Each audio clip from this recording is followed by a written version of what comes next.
Don't skip. Have you ever woken up and felt like life was stuck on repeat? The alarm goes off, you scroll through your phone, rush to get ready, then dive headfirst into the grind deadlines, expectations, pressure. Each morning feels like a faded copy of the one before. But it doesn't have to stay that way. There's a philosophy that helps emperors, warriors, and everyday people stay strong through life's storms, Stoicism.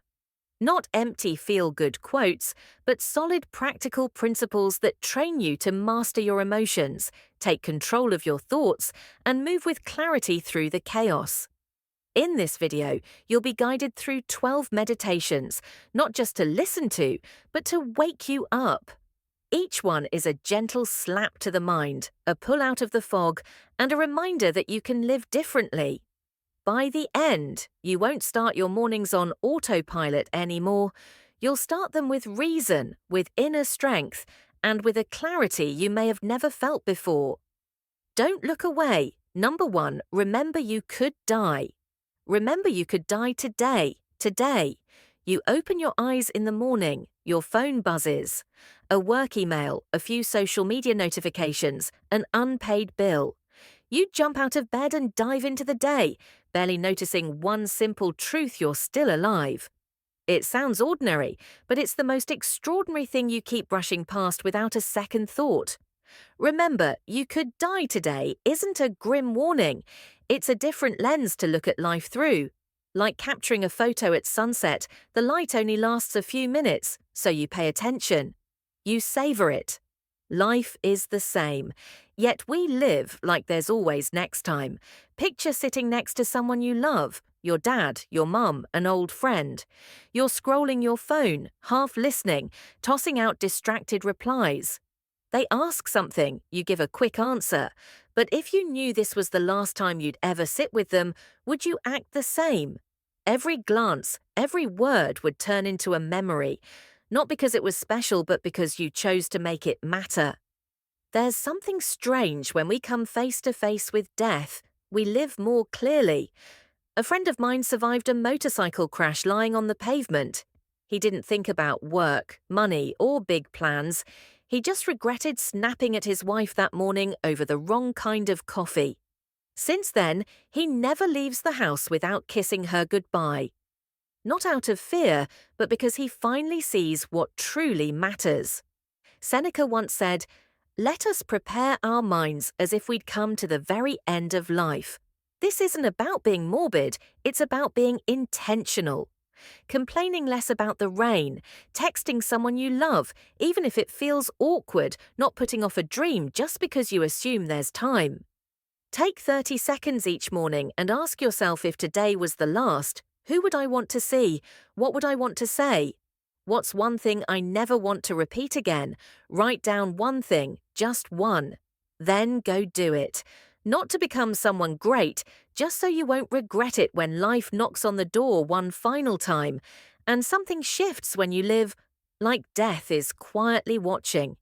You begin to appreciate everything, even the parts you once wanted to throw away. But the real question is, will you realize what you have before it's gone? Number 2, appreciate what you already have. Appreciate what you already have. Every morning you wake up, check your phone, and see someone just got back from Europe. Someone else just bought a new car. Someone got promoted. And just like that, your day starts with a sense of lack. If it's not lack of sleep, then it's lack of luck. If it's not money you're missing, it's the life you think you should be living. But have you ever stopped to ask yourself today? You opened your eyes, you can still see. There's someone you can text. You still have 2 hands to hold that phone. Isn't that already more than enough? Gratitude isn't some abstract concept. It's a survival skill in a world that keeps telling you you're not enough. People think gratitude means sitting in meditation, picturing warm light, and feeling peaceful. No, gratitude is remembering how miserable you were that night you had a fever and no one around. Gratitude is realizing that as you're eating, the power's still on, the internet isn't lagging, and your stomach isn't aching. You take a bite and quietly think, yeah, life's not so bad. There's a line Marcus Aurelius once wrote in his private journal, a line most people overlook, but it's enough to make you pause. Do not set your mind on things you don't possess as if they were yours, but count the blessings you actually possess and think how much you would desire them if they weren't already yours. If you lost everything today, would you still take what you have right now for granted? I once met a man named Daniel, a mechanic living in the suburbs. He led a life many city folks would call ordinary. One afternoon, while changing a tire for a customer, he said something I'll never forget. I used to dream of being a boss. Then I had an accident, broke my leg, and was stuck in bed for 3 months. Now, just being able to get up and go to work, all I want is to drive myself to the shop, sip my morning coffee, and cuss at the air compressor when it breaks. Life's actually pretty decent as long as you don't forget what you once lost. Want to start practicing gratitude? It's simple. Before you go to bed, look around your room and pick one thing you'd really miss if it were gone tomorrow. The air conditioner, your mattress, the soft glow of a lamp. Then ask yourself, did I live today as if I was grateful for that? You don't need to write in a journal, just slow down for a few seconds. And if tomorrow morning you woke up and everything you have now was gone, what would you miss most? Drop a comment. Something you used to take for granted but now see as a blessing. And if you ever need a daily reminder that your life is anything but ordinary, hit subscribe because you're not lacking, you just forgot. Number 3, simplicity is freedom.